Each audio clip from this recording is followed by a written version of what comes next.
എല്ലാ ഭക്തജനങ്ങൾക്കും കതിർവേൽ മുരുകൻ യൂട്യൂബ് ചാനലിലേക്ക് ഒരിക്കൽ കൂടി സ്വാഗതം. എൻ്റെ ചാനൽ ആദ്യമായിട്ട് കാണുന്ന ഭക്തജനങ്ങൾ ചാനൽ ഒന്ന് സബ് ചെയ്യുക. അപ്പോൾ കാര്യത്തിലേക്ക് കിടക്കാം. മകയിരം നക്ഷത്രം, എനിക്ക് തോന്നുന്നു മകയിരം നക്ഷത്രം കഴിഞ്ഞ കുറേ നാളുകളായിട്ട് സാമ്പത്തികപരമായിട്ടുള്ള നഷ്ടത്തിലേക്ക് വന്നുകൊണ്ടിരിക്കുകയാണ്. അതായത് സാമ്പത്തികം എത്ര കിട്ടിയാലും ഇവർക്ക് നഷ്ടങ്ങളാണ് ഉണ്ടാകുന്നത്, സാമ്പത്തിക ലാഭമില്ല.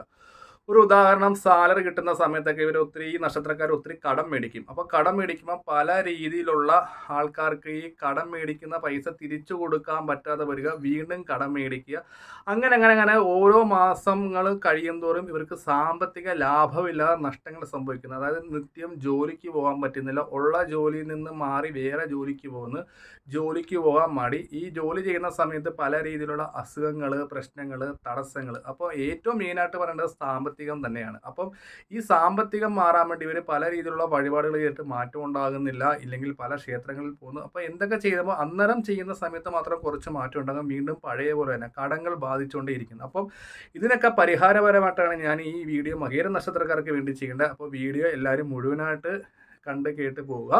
അപ്പോൾ മകയിരം നക്ഷത്രക്കാർക്ക് ആദ്യം തന്നെ ചെയ്യേണ്ട ഗ്രഹനില ഉണ്ടാകും. ആ ഗ്രഹനിലയിൽ രണ്ടാം ഭാവം നമുക്ക് തന്നെ നോക്കാം. ല എന്ന് പറഞ്ഞൊരു അക്ഷരം ഉണ്ടാകും ഗ്രഹനില. അതിൽ രണ്ടില് പാവഗ്രഹങ്ങളാണെങ്കിൽ എന്ത് സംഭവിക്കും? സാമ്പത്തികപരമായ തടസ്സങ്ങൾ വന്നുകൊണ്ടേയിരിക്കും. അപ്പം ജാതകത്തിൽ നല്ല നല്ല ഭാഗ്യങ്ങൾ നമുക്ക് അനുഭവിക്കാം യോഗമില്ലാതെ വരും.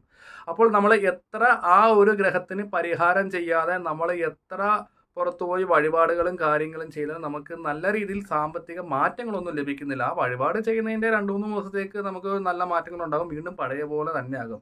അപ്പോൾ നമ്മൾ ആദ്യം ചെയ്യേണ്ടത് നമ്മളെ ഗ്രഹനില ഉത്തമനായ ഒരു ജ്യോത്സ്യനെ കൊണ്ടോ കർമ്മിയെ കൊണ്ടോ പരിശോധിക്കുക. ഇല്ലെങ്കിൽ ഗ്രഹനില എനിക്ക് അയച്ചു തരുകയാണെങ്കിൽ അതിൻ്റെ പ്രശ്നങ്ങളും പരിഹാരങ്ങളും പറഞ്ഞ് ചെയ്തും കൂടെ തരുന്നതായിരിക്കും.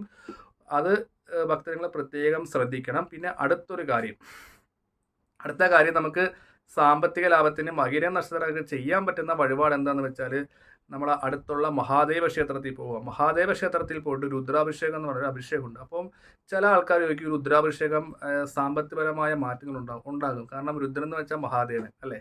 അപ്പം ഈ രുദ്രാഭിഷേകം ചെയ്യുന്നതുകൊണ്ട് തന്നെ നമ്മുടെ ജാതകത്തിലെ ദോഷങ്ങൾ മാറി സമ്പത്തിലേക്കുള്ള വഴി തീർന്നൊരു ആവശ്യം കൂടെ വേണ്ടിയാണ് നമ്മൾ രുദ്രാഭിഷേകം ചെയ്യുന്നത്. രുദ്രാഭിഷേകം ശനിപരമായ ദോഷങ്ങൾ, ഇല്ലെങ്കിൽ രോഗങ്ങൾ, ജാതകത്തിലെ ദോഷങ്ങൾ, തടസ്സങ്ങൾ, അതായത് കർമ്മത്തിലുള്ള തടസ്സങ്ങൾ, സാമ്പത്തികം, ഇല്ലെങ്കിൽ ഋണമോചനം, അതായത് കടങ്ങളിൽ നിന്നുള്ള മോചനങ്ങൾക്ക് എല്ലാത്തിനും ഒരു ഉത്തമമാണ് എന്താണ് പറയുന്നത്, രുദ്രാഭിഷേകം. അപ്പോൾ ഈ രുദ്രാഭിഷേകം നമ്മൾ ചെയ്യുമ്പം തലേ ദിവസം മഹാദേവ ക്ഷേത്രത്തിൽ പോയി തിരുമേനിയോട് ചോദിക്കണം.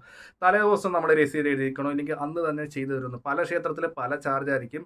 ആലപ്പുഴയിലാണെങ്കിൽ ഈ രുദ്രാഭിഷേകം നല്ലപോലെ ചെയ്യുന്നത് മാരാരിക്കുളം മഹാദേവ ക്ഷേത്രത്തിൽ ചെയ്യും. പിന്നെ എൻ്റെ അറിവിൽ അവിടെ നല്ലപോലെ ചെയ്യുന്ന ഒരു ക്ഷേത്രമാണ് മാരാരിക്കുളം മഹാദേവ ക്ഷേത്രം, ആലപ്പുഴ ജില്ലയിൽ. അവിടെ തിരുമേനി നല്ല പോലെയാണ് ആ സൂക്തങ്ങൾ മൊത്തം ചെയ്യുന്നത്. ബാക്കി ഇത് കണ്ടുകൊണ്ടിരിക്കുന്ന ഭക്തജനങ്ങൾ അവരവരുടെ അടുത്തുള്ള ശിവക്ഷേത്രത്തിൽ കണ്ട് ജാതകത്തിൽ സാമ്പത്തികപരമായ തടസ്സങ്ങളാണ്, മൊത്തം ദുരിതമാണെന്ന് മകയിര നക്ഷത്രക്കാർ പറഞ്ഞ് പ്രത്യേകമായിട്ട് വേണം ഇത് ചെയ്യിപ്പിക്കാൻ.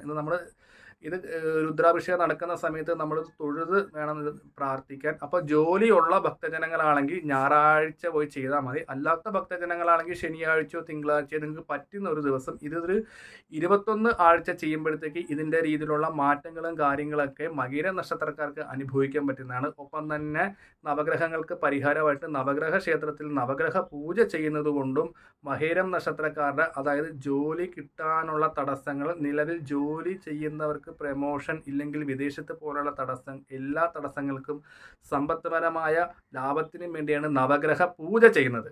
അപ്പം ഇത്രയും മകയിര നക്ഷത്രക്കാർ ചെയ്യുമ്പോഴത്തേക്ക് അവരുടെ ജീവിതത്തിൽ ഐശ്വര്യം വരികയും ജാതകത്തിലെ ദോഷങ്ങൾ മാറി, ഒപ്പം തന്നെ ഞാൻ നേരത്തെ പറഞ്ഞില്ല പാപം, അതായത് നമുക്ക് ജാതകത്തിൽ പാപമായിട്ട് നിൽക്കുന്ന ഗ്രഹത്തിന് പ്രത്യേകം കൂടെ പൂജ ചെയ്യുമ്പോൾ സമ്പത്തിൻ്റെ ലാഭം ഉണ്ടാകും. ഞാൻ വേറൊരു കാര്യം പറയുകയാണ്, നമ്മൾ ജോലിക്ക് പോകാതെ ഈ വഴിപാടുകളൊക്കെ ചെയ്താൽ നമുക്ക് സാമ്പത്തികം വരത്തില്ല. ഒപ്പം തന്നെ നമ്മൾ നിത്യം ജോലിക്ക് പോകുന്ന ഒരു വ്യക്തിയാണെങ്കിൽ സാമ്പത്തിക ലാഭം നമുക്ക് തീർച്ചയായിട്ടും ഉണ്ടാകും. ഒപ്പം തന്നെ ശത്രുദോഷങ്ങളും പ്രശ്നങ്ങളും ഒന്നും നമുക്ക് ബാധിക്കത്തില്ല. അപ്പോൾ രുദ്രാഭിഷേകം ചെയ്യുന്ന ഭക്തജനങ്ങൾ തിരുമേനിയായിട്ട് കണ്ട് സംസാരിച്ച് വേണം ഇത് ചെയ്യാൻ. തിരുമേനി ഇന്ന കണക്ക് സാമ്പത്തിക പ്രശ്നങ്ങളും തടസ്സങ്ങളൊക്കെയാണ്, അപ്പം ഇത് നല്ലൊരു പോലെ ചെയ്യണം. ഒപ്പം തന്നെ തിരുമേനിക്ക് ദക്ഷിണ കൊടുത്ത് പ്രസാദം സ്ഥാപനത്തിലോ നമ്മുടെ ഗ്രഹത്തിലോ വെക്കുക. ഒപ്പം തന്നെ മകയിരം നക്ഷത്രക്കാരുടെ ജീവിതത്തിലെ പ്രശ്നങ്ങൾക്ക് മാറ്റം ഉണ്ടാകും. അവർ ഉദ്ദേശിക്കുന്ന പോലെ തന്നെ സാമ്പത്തികം ഉണ്ടാകും, കടബാധ്യതകൾ ബാധിക്കത്തില്ല, തൊഴിലിൽ നിന്ന് നല്ല നല്ല പുരോഗതി, ജോലി ഇല്ലാത്തവർക്ക് ജോലി കിട്ടുകയും ചെയ്യും. ചില മകയിര നക്ഷത്രക്കാരുണ്ട്, ഒരു സ്ഥലത്ത് സ്ഥിരമായിട്ട് നിൽക്കത്തില്ല, അവർ പല ഇടത്ത് മാറി നിൽക്കുന്നു, ഇല്ലെങ്കിൽ വിദേശത്ത് പോയിട്ട് പെട്ടെന്ന് തിരിച്ചു വരുന്നു, ഒരു ജോലി കിട്ടുമ്പോൾ വേറെ ജോലിക്ക് പോകും, അങ്ങനെയൊക്കെ ഉള്ള കാര്യങ്ങൾക്കൊക്കെ തീർച്ചയായിട്ടും ഒരു പരിഹാരം ലഭിക്കുന്നതായിരിക്കും. അപ്പം മകയിരം നക്ഷത്രക്കാർക്ക് ഈ വീഡിയോ ഒന്ന് ഷെയർ ചെയ്ത് കൊടുക്കുക. ഒപ്പം തന്നെ അടുത്ത വീഡിയോ വരുന്നുണ്ട്. സംശയങ്ങളും കാര്യങ്ങളൊക്കെ ഉണ്ടെങ്കിൽ കമൻറ്റ് ചെയ്യുക, ഒന്നെങ്കിൽ ഫോൺ വിളിച്ച് ചോദിക്കുക. അപ്പോൾ അടുത്തൊരു വീഡിയോ കാണാം.